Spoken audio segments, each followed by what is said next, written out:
We are standing in what will be the new fire access road to the campus, currently cutting subgrade for curb and new asphalt.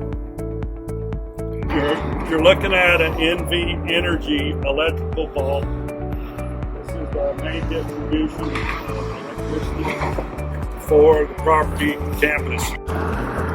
The far two conduit are for communications. The two coming in, connecting to the vault, is NVE power.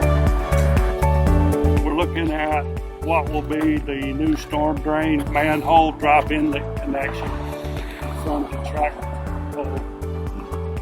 Start that work next week. The new storm drain connects to the box culvert and will drain into the existing flood control across the street on the east side of Buffalo.